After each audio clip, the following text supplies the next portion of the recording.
Karen wing of the Democratic Party is in control of the Democratic Party. And the Karen wing of the Democratic Party, not all Democrats, but there's clearly a Karen wing. Behind the closed doors of the Capitol, a fiscal standoff is reaching a breaking point that could paralyze the nation's security. One senator is stepping onto the floor to strip away the political jargon and expose the faction he claims is holding the entire country hostage. The gloves are coming off and the labels are getting personal. Pay attention to what shifts. Senator from Louisiana. Mr. President, I ask for an additional 15 minutes to make my remarks. Without objection. Thank you, Mr. President. Mr. President, I'm going to spend a few minutes talking about a couple of different topics. First, I want to try to explain to the American people what's going on around here.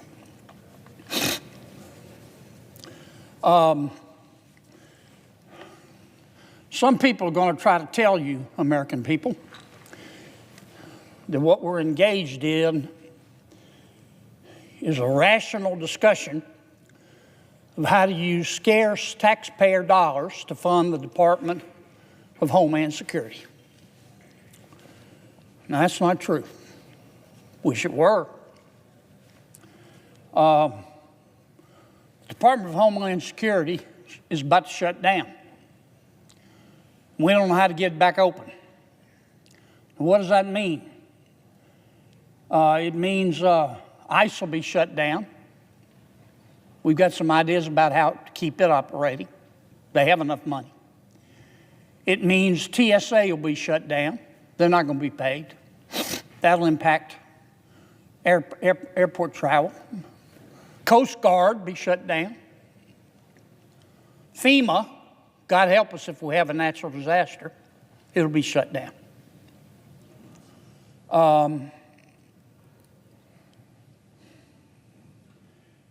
What's about to happen is top of the list, king of the hill, number one, stupid. And it's happening just not because of policy.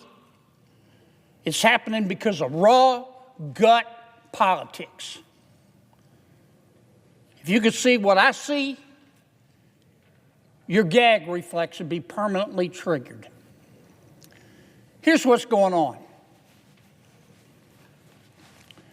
The king of the Democratic Party is in control of the Democratic Party. And the Karen wing of the Democratic Party, not all Democrats, but there's clearly a Karen wing. Sometimes I call them the loon wing. They have gone to the Minority Leader Jeffries and my friend Senator Schumer and said, don't you vote for that Homeland Security bill. Why?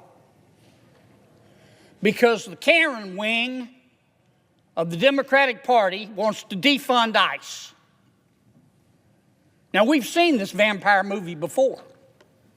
The Karen wing of the Democratic Party also wanted us to defund the police. How'd that work out for us? The criminals are still laughing. Now they want to defund ICE.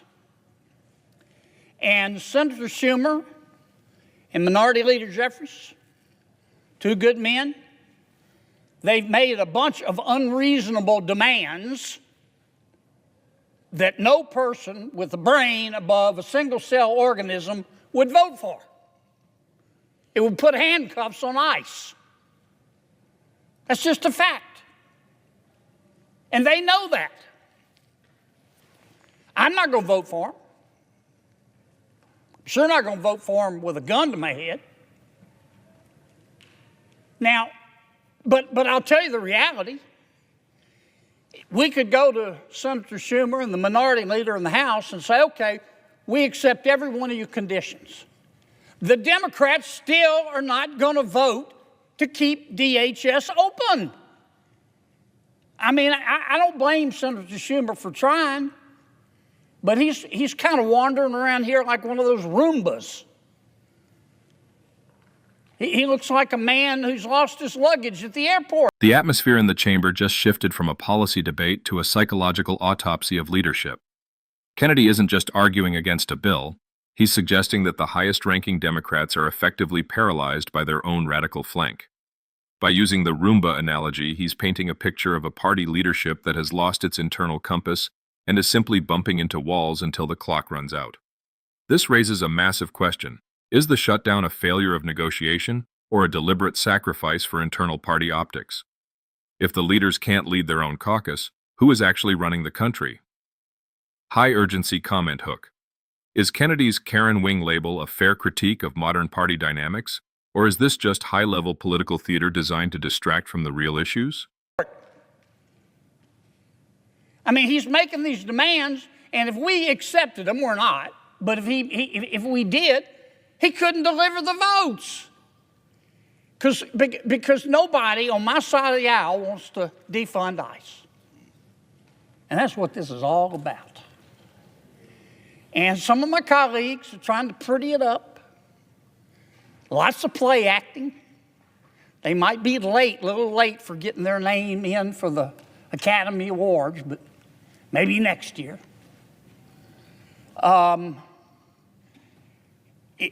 They're trying to muddy the water, make it look deep. Like we're having this discussion about efficiencies at the Department of Homeland Security. Nope, very simple. The Karen Wing of the Democratic Party has told every single Democrat, if you don't vote to shut down DHS, if you do vote to fund ICE, we will punish you politically the rest of your natural lives. That's why we're about to have a shutdown. Now, this stuff isn't complicated. Here's what I think most Americans believe. Illegal immigration, Mr. President, is illegal. Duh. If none of us are above the law, I believe that. I bet you believe that. If no one is above the law, how come people in our country illegally are above the law? Immigration statutes are not some second-tier laws that you can violate without consequence. It's the law. If you don't like it, change it. I believe in enforcing our immigration laws. Now, how you enforce them matters. By God, you better believe it matters. Those laws have got to be enforced in conformity with equal protection and with due process and in accordance with standards set forth by the United States Supreme Court. I think it was 1968 in a very famous case called Terry v. Ohio. Cop can't stop you unless that cop has reasonable suspicion, not probable cause, reasonable suspicion to believe that you have committed, are committing, or is about to commit a crime. It's not subjective. It's an objective standard. And our cops, including but not limited to our ICE officers, have to follow it. Now, you can protest. That's fine. That's your right to protest.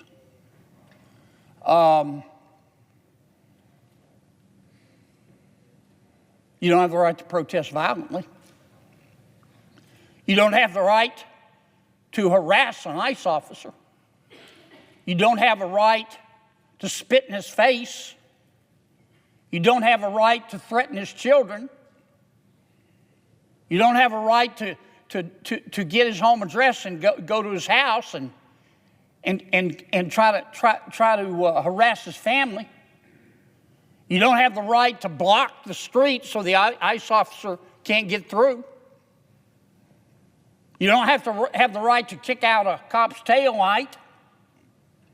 You don't have the right to go burn Christmas trees. You have the right to protest, but not violently. Because you know what? Two reasons. Violence undermines the morality that you say your movement is built upon. Dr. King knew that. That's why he wanted nonviolent protest. Gandhi knew that. President Mandela knew that in South Africa. Violence undermines the morality that you say your movement is built on. Now, there's a second reason that you can't protest violence. It's against the law. And it's bone deep, down to the marrow, stupid. If you act like a butthead with a cop or an ICE officer, it's not going to end well. It's not going to end well. Here's a little tip. It's free. Cops will leave you alone unless you do illegal stuff.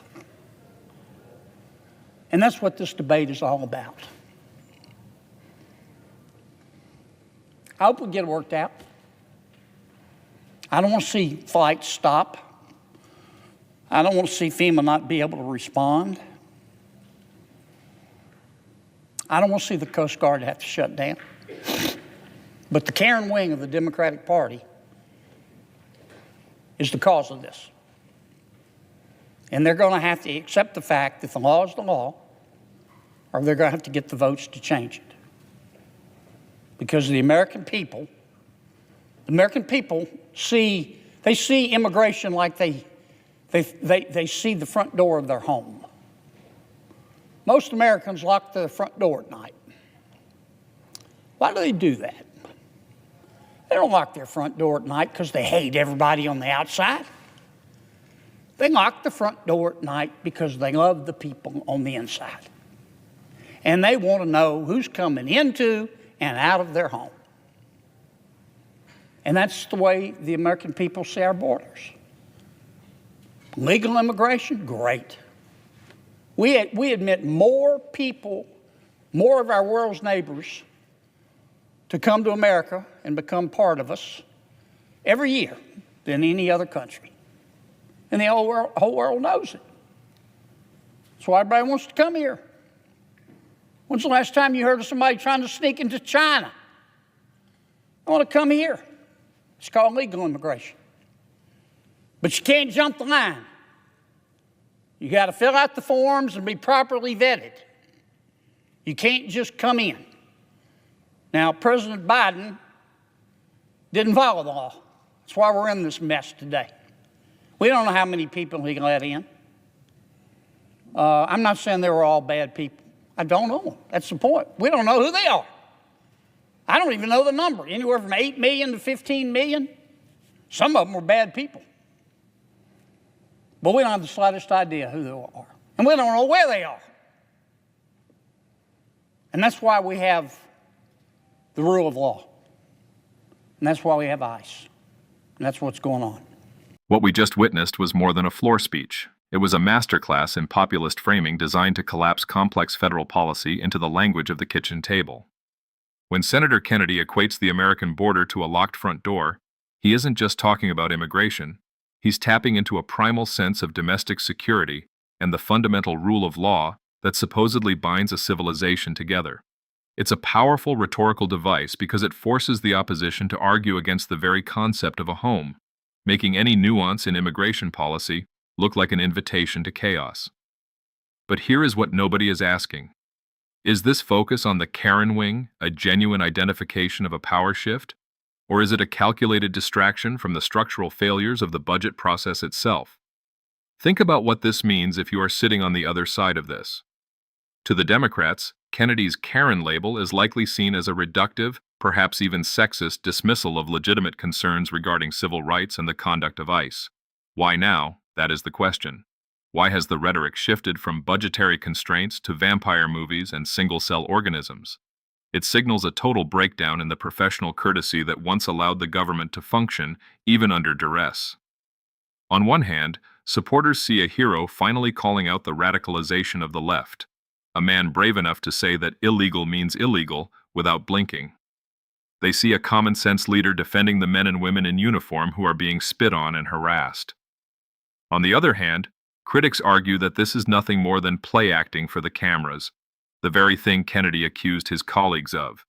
They see a senator using his 15 minutes to generate viral sound bites rather than offering a single concrete legislative compromise to keep the Coast Guard and TSA funded. Both camps are missing the underlying tragedy. The weaponization of the shutdown has become the primary tool of governance. We are no longer debating how to spend money, we are debating who has the right to exist in the political sphere. Kennedy's comparison to Gandhi and King is a sharp rhetorical pivot, attempting to reclaim the moral high ground of nonviolence to delegitimize modern protest tactics. It's a move that seeks to corner the opposition by using their own historical icons against them. If this is the analysis you are not finding anywhere else, you already know what to do.